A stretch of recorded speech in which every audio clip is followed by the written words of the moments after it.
Alors les zones de quiétude, elles se mettent en place autour ce qu'on appelle des zones d'hivernage. En fait, on a cartographié les secteurs d'hivernage du Grand Tétras, qui sont des petits îlots en fait, qui sont composés de certaines espèces.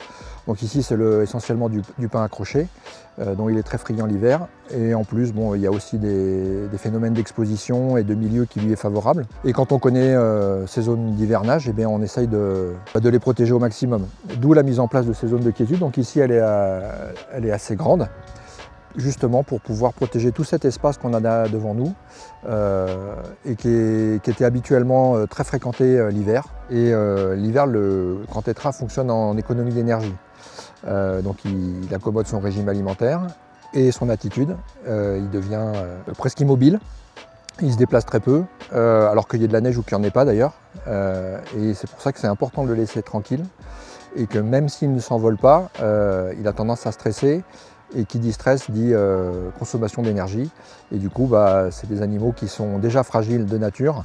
Et si en plus on leur ajoute du stress, et encore pire, si on les fait s'envoler pour qu'ensuite ils soient obligés de remonter à pied, parce qu'en fait c'est des animaux qui remontent à pied dans la neige, ils s'épuisent très vite.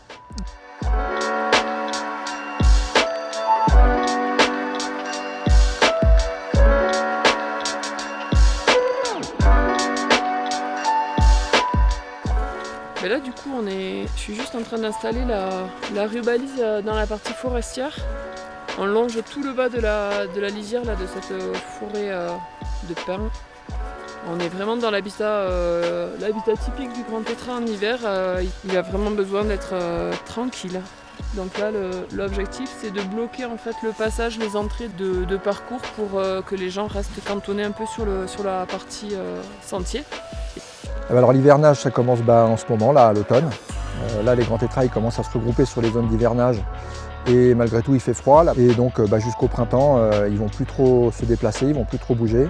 Donc on retirera la zone de quiétude à peu près en mois d'avril prochain. Alors nous aussi sur le secteur de Luz-Gavarnie on a 4 zones de quiétude, dont 2 à Gavarnie et 2 sur Barèges. Et il y en a une autre qui est en vallée d'Aspe, au col du Somport.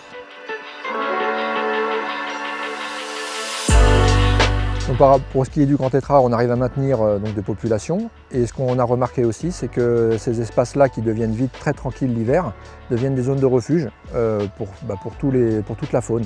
Ce qu'on observe aussi, c'est que les rares fois où il y a des gens qui rentrent dans la zone de quiétude, donc pour une raison ou pour une autre, ça crée des traces, ça crée déjà un chemin. Et après, les gens qui arrivent derrière se demandent s'ils peuvent y aller ou pas. Et certains font le choix de se dire, vu qu'il y a des traces, on y va aussi. Et en fait, ça fait un effet d'aspiration. Et plus il y a de traces, et plus les gens ont tendance à prendre les traces existantes. Ce qui finalement provoque l'effet inverse de ce qu'on veut. Donc la zone de quiétude, il faut qu'elle reste une zone de quiétude et il faut qu'elle reste vierge de traces humaines.